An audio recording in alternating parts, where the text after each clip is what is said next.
Sanibonani. Njengamanje ngifuna ukudlulisa amazwi nje okuvala unyaka 2025. Ngithi kuwena ziningi ingqinamba odlule kuzona ngo 2026. Ngiyacela ukuba kube noshintsho, kube nempumelelo empilweni yakho. Kusho mina njengoba ngivaka. Ngikusho lokho emhlabeni nasemazulwini ngithi konke okufisayo kunqobe, kodwa beka phansi umoya. Noma yinini mawuhlisa umoya usukuzonqoba, noma yinini mangabe unyusa umoya usuku-invite impi yama spirit angenasidingo, because impi eliwe ngokunyusa umoya ayipheli kuhluka kwala noma sekuthiwa khona seziwaboshwa noma wafa, still iyaqhubeka, esefile umuntu iyaqhubeka impi yokunyusa umoya.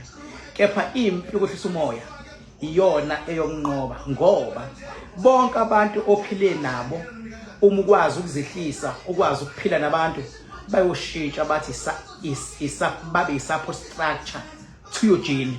Iba nenhloso uma iye emsebenzini, azi ukuthi emsebenzini uyabofuna imali, uyabosebenzela izingane zakho. Awuyili ukuyolwa emsebenzini, awuyili ukuyozonda abantu emsebenzini, awuyili uyothakatha abantu emsebenzini, awuyile ukuyophikisana nabantu. Noma ubani umuntu ofuna ukulwisa emsebenzini, ufuna ukushintshisa inhloso oze ngayo.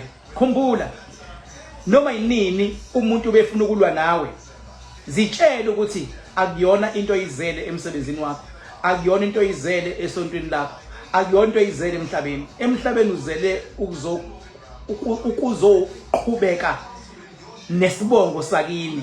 Emhlabeni uzele ukuzoshiya umaka, emhlabeni uzele ukuzonqoba. Umuntu okulwisayo emsebenzini phuma kuyena, acabange ukuthi uyigwala mawuphuma kuyena, kanti wena uyazi ukuthi abazihlisayo yilaba abanqobayo, abangakwazi ukuzihlisa yilaba abahlulwayo. Ungayili impi engenasidingo, kusho mina phakathi 2026 ungayili impi engenasidingo, ngoba impi ayiphethi kahle yokunyusa umoya, kepha impi yokunyusa umoya iyona yokunqoba. Noma yinini khumbula ukuthi yini ofuna ukuyi-achieve kunoma yini oyenzayo. Mengabe ufunda, azi ukuthi inhloso yakho yokufunda yini. Noma ubani okuphazamisa ekufundeni kwakho, muzile. Noma ubani okuphazamisa emsebenzini wakho, muzile. Noma ubani okuphazamisa kwi-relationship yakho, muzile. Ngoba iminyaka yimili iyahamba. Uma usukutholile ithuba wamthola umuntu omthandayo, mukhombisa uthando ukuze niwakhe lo muzi.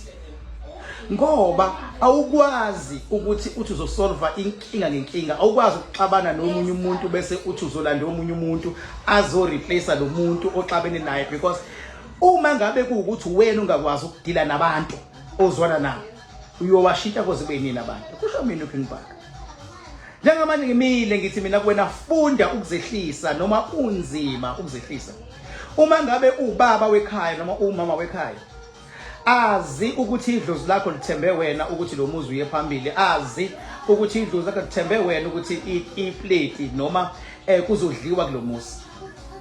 Uma ngabe mfethu kunezinto ongazi-understand, soqala ukuba nama-challenges, beza abantu abadependele kuwena kuleli khaya okulona, babuze, hlala phansi nabo, bantu abami nisa-right, nijabulile, anokhululeka, anokhuluma ngimawini uma kukhona ungahambi kahle.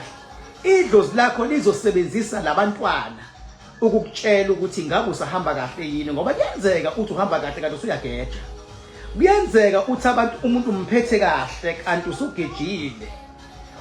Kuyenzeka uthi awulwi kanti ulwa ngempela.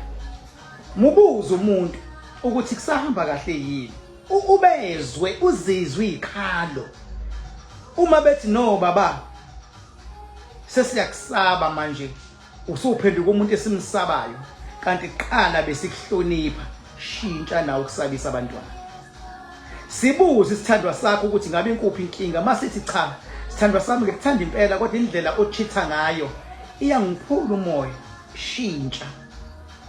Nawe mbuzo wakwakho ukuthi sithanda sami kusahamba kahle yini, noma kwakho kubuze, kube nokubambisana. Uma ngabe in a household nibambisene, izinto eziqhama ngaphandle kunzima ukuthi zinithole. ungabi undlovu kayiphikiswa kulomhlaba kakhulukazi ifamily edependele kuwena nawe osebenzela yona. Ungabi undlovu kayiphikiswa. Asibe khona isigaba la nikwazi ukuhlala phansi nixoxe abantu bakwazi ukuventa. Ukubanalela kwakho kusho ubuhlakani bakho, kodwa ukuthi wena ulaleli muntu yonto kusho ukuthi ngelinye ilanga uyoshona phansi angabikhona umuntu ozokwazi ukukuvikela, kepha bayokukhalela mawusulele kobandayo behlulekile kodwa ukukuvikela. Qinisekisa mfethu nawe baba nawe mama lapho ukhona ukuthi lo muzo wathi ufuna ukuwakha, bekezela kuwona. Ama challenge yes abakhona, kodwa bekezela. Mawubekezela uzonqoba ngoba sikhona thina, sikhonela ukukusiza ukuthi when the going get tough, when the tough let's get going. When the challenge strikes on you, when up is strong. When up is strong, focus.